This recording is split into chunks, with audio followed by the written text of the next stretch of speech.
Okay, so this is when I had a weird car accident vision. Now, this is going to be a different story. It's going to be short, but it's going to be different only in the fact that it could be seen as a trauma response or a brain injury, and I get that.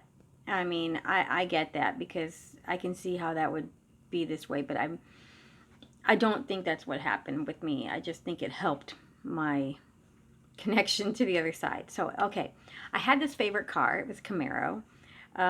This was before children, so it had to be at least 18 to 20 years ago.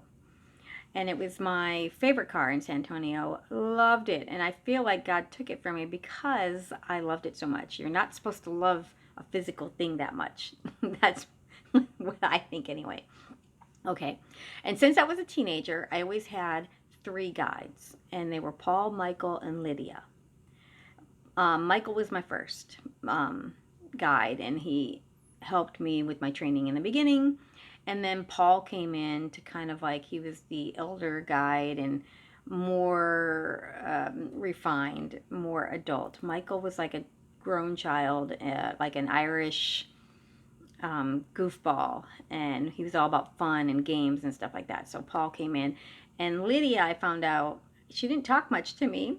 Paul brought her in, and I feel like it wasn't until a couple years ago that she was my healing guide, and she was there to help me learn to heal.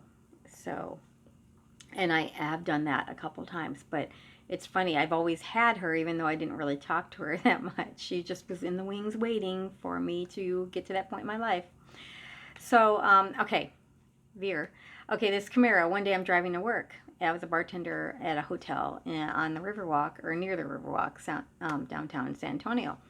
And I was driving, and this white SUV, don't trust white SUVs. They're insane. Every accident I've ever gotten into or near, I've only had one, the Camaro, but close to accidents, it's always involved somebody in a white SUV. So anyway, it just comes in my lane. Instead of just letting them hit me, I guess, would have been a better outcome. I swerved. Well, I wasn't used to a Camaro, and the front, and so I veered, and I realized the car next to me, I was going to hit them, and I veered back. Well, that just sent my, I don't know the exact thing, but my car went into a spin. Everything happened in slow-mo. This was all happening on a bridge. Not a bridge, but a highway bridge. And I just remember everything happening slow and everything spinning. And then kaboom! I hit the side of the highway and came to a stop. And I just remember going, what the hell just happened? I was like, and people just, I'm not joking, just drove around me. Nobody stopped. Nobody said, hey, is she okay? Is she alive? Does she need medical attention? No. They just drove around me like they didn't even fucking see it. Oh, sorry about that. And then I watched in the distance as I saw the SUV way down. I mean, it could have been them. Anyway, they were gone. They didn't stop for darn sure. So I'm sitting there like trying to figure out what's going on, what happened, what, you know. And I just saw a mall like a quarter mile down. I was like, if I could just get back on the road and drive to the mall, I can get to a phone, because this was pre-cell phones, people. So I was like, all right.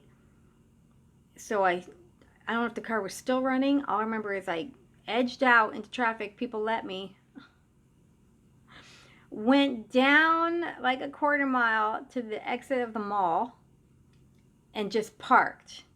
And now somewhere in this interim, 3 people popped into my head. It was like an overlay. Like I could see the world as it was, but I had 2 men and a woman talking to me like an overlay. And they were doing like kind of like what a paramedic would do. They were asking me questions. What's your name? Where are you from? Like they were just asking basic questions. What happened? Can you give us details? And I'm like, and I think I was having these conversations in my head. I hope to God. I don't remember now. Meanwhile, I'm getting out of the car, walking to the mall to get to a payphone because the other half of my brain was telling me what needed to be done while these people were talking to me. So I remember walking in the mall and people walking by me, like going by like this. So I don't know if it's because I looked dazed and confused or because I was talking out loud to people that weren't there. I don't know. Anyway, so I end up getting to a payphone and I had to take the escalator up. Got a payphone, called my husband, and then called 911. And my husband beat the 911 there. So anyway, they asked me a bunch of questions. I think I had a concussion. I should never. My car was totaled. The whole passenger side mashed, destroyed. There was no saving this Camaro. And in my self was going, no, I'm fine. I'm good. I can go to work. I went to work and finished an 8-hour bartending thing. And thank God nothing happened to me. I really do feel like I've had a blessed life and Spirit has protected me when I was just too stupid to be alive. Thank goodness nothing happened to me. So yeah, the Spirit stopped talking to me around the time help came. It was like they just faded in the background.